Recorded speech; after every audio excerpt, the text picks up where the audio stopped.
Se você acha que o futebol é um esporte praticado apenas por homens, você está enganado. As mulheres levantaram da arquibancada, calçaram as chuteiras, driblaram o preconceito e invadiram os gramados. Nesse produtora de notícia conhece as jovens que escolheram futebol como sua profissão.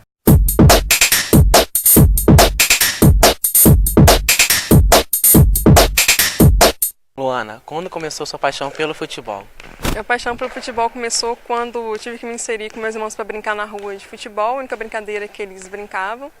E quando meu pai também em casa, só assistia ao jogo de futebol, ao futebol na televisão. Eu comecei a jogar futebol muito cedo, sempre fui apaixonada por isso. Minha mãe disse que desde os 3 anos eu já brincava mais com os meninos, eu gostava de ficar na rua até tarde jogando futebol com eles, do que ir brincar com as meninas. Então, quando você decidiu seguir essa carreira como jogadora de futebol? Eu acho que eu comecei a decidir que eu iria seguir carreira de jogadora quando eu tinha mais ou menos 14, 15 anos, que eu podia pensar mais sobre o futuro, se era realmente o que eu queria, porque quando eu era mais nova eu gostava, eu sempre soube que eu queria ser jogadora de futebol, que eu queria estar na seleção, num time bom. Foi que meus irmãos me incentivaram muito, porque eu sempre jogava. Aí lá na minha cidade começou a ter uma escolinha de futebol para feminino e masculino. Tinha 2 times de meninas, 22 meninas. E eu comecei aos 13, 12, 14 anos a frequentar lá as aulas de futebol na escolinha portuense. E quais foram os desafios que você enfrentou? Preconceito em relação ao futebol eu nunca tive, mas assim, quando eu vim para Juiz de Fora eu senti que aqui as pessoas viam com outro olhar quem jogava futebol. Não sei porquê, mas assim, o futebol tem muito, feminino tem muitos desafios porque falta muito incentivo. Por parte também, às vezes, desde a própria família, dos patrocinadores, porque não olham o futebol feminino, como é jogado, como olham o masculino. Querem saber as qualidades físicas das meninas, ser bonita, ser não sei o quê, sabe? Isso tem uma grande dificuldade no Brasil, porque você não consegue se profissionalizar no Brasil com o futebol feminino. E foi daí, então, que me desmotivou. Eu fui chamada uma vez para treinar no Fluminense, só que a minha mãe não deixou, porque isso não é profissão no Brasil. Mas nos Estados Unidos, na Europa, uma mulher consegue ter a profissão de jogador de futebol. O maior problema que eu sempre tive foi o preconceito que as pessoas tinham, que até hoje em alguns lugares tem. Como eu jogava futebol com os meninos por um bom tempo e a gente ia para outros lugares para jogar, que era fora da minha cidade, e as pessoas não me conheciam, elas me viam no meio dos meninos e sempre ficavam fazendo piadas, sempre ficavam me julgando, primeiro por estar jogando futebol, segundo porque eu seria a única menina no meio de tantos meninos, essas coisas assim. Só que isso nunca, na verdade, foi uma dificuldade para mim, porque as pessoas que mais importavam para mim nunca tiveram preconceito, que são as minhas famílias, os meus amigos. Eles sempre me apoiaram o tempo inteiro, sempre me diziam coisas positivas, e isso sempre me manteve firme e nunca desisti do que eu queria de verdade. E hoje você mora nos Estados Unidos. Como você chegou aos Estados Unidos?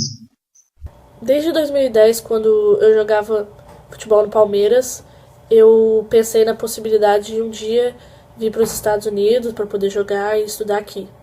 Então, desde esse momento, eu e minha mãe, a gente procurou contatos e estava estudando como que era para vir para cá, quais os processos que a gente teria que tomar, todas essas medidas burocráticas que seriam necessárias, e entender mesmo como que funcionaria tudo aqui. Então, nos Estados Unidos você encontrou mais oportunidades para jogar. Você já foi barrado em algum time aqui no Brasil e aí você teve mais facilidade? Sim, aqui nos Estados Unidos o futebol feminino é mais valorizado. Desde pequena as meninas já começam a jogar, tem uma preparação, tem uma boa influência, as pessoas não têm preconceito, então isso ajuda muito no desenvolvimento do futebol e acaba dando mais oportunidade para as meninas. E agora você fala um pouquinho da sua carreira, de onde você começou, por onde você passou, e agora com o que você faz? Tá, aí eu comecei no Portuense, Esporte Clube Portuense, de Astolfo Dutra, fiquei por lá mesmo.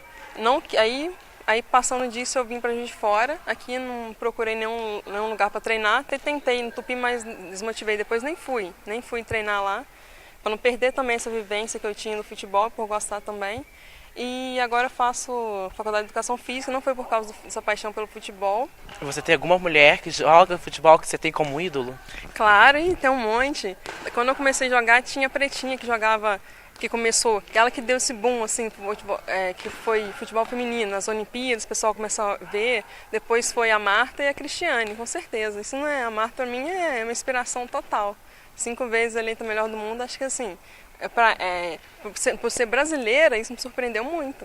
Coisa que ela não é nem da Europa nem dos Estados Unidos, então vai ter essa visão, né, de melhor jogador do mundo. Isso é superação mesmo. Julie Fowler agradece ao presidente por essa belíssima noite, todos a vocês. É uma honra muito grande estar participando e poder anunciar a vencedora do prêmio do troféu de melhor jogadora do mundo. E tenho aqui no envelope.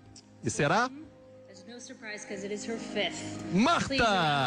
O 5º prêmio da Marta! Não é surpresa nenhuma, Fowler começou, porque esse é o seu 5º título. Marta!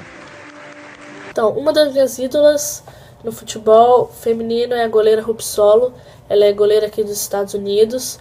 Ela tem uma técnica impecável, eu sempre procuro assistir os vídeos dela, ver como são os fundamentos, tentar o máximo possível fazer parecido com o que ela faz.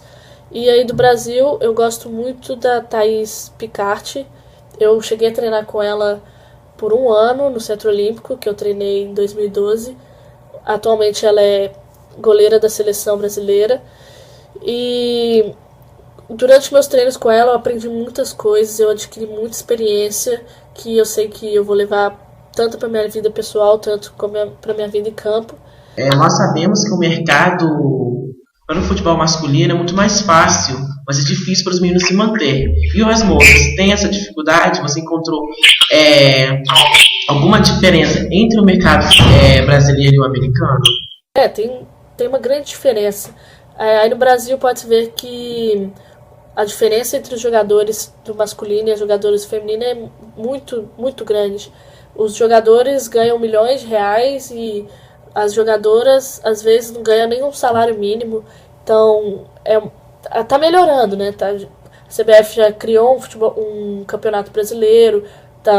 O Brasil tem ganhado a Libertadores, times brasileiros, né? Tem ganhado a Libertadores. Então, as coisas estão caminhando para melhor aí no Brasil. Já que nos Estados Unidos, acho que, pelo menos na liga universitária, os atletas, em geral, são tratados com igualdade, todo mundo recebe a mesma quantidade de bolsa, é bem mais estável a situação, e sem contar com a estrutura, que aqui é bem maior também do que aí no Brasil, né? O mercado é muito difícil para se inserir, sim, como você perguntou no negócio da inserção. É porque você não tem como você largar e ficar só por conta disso no Brasil, porque você não ganha, igual tem muitos meninos que ganham, novos ainda, ganham um salário por ficar treinando no clube e para ir para frente, são um ótimo jogador. No feminino não existe isso. E Luana, eu acho que todo mundo tem a curiosidade de saber o que acontece no vestiário das meninas do futebol feminino. O vestiário era uma bagunça, uma gritaria, falação alta. A gente falava sobre roupa, sobre cabelo, falava todas essas belezas femininas, né? Falava dos namorados, contava alguma coisa em relação assim, com como que saiu, quem que tá interessado, o fulano tá vendo o jogo, tá interessado em você, essas coisas assim de menina, né? Não tem essas coisas de menino, o pessoal acha que não, mas ainda tem sim.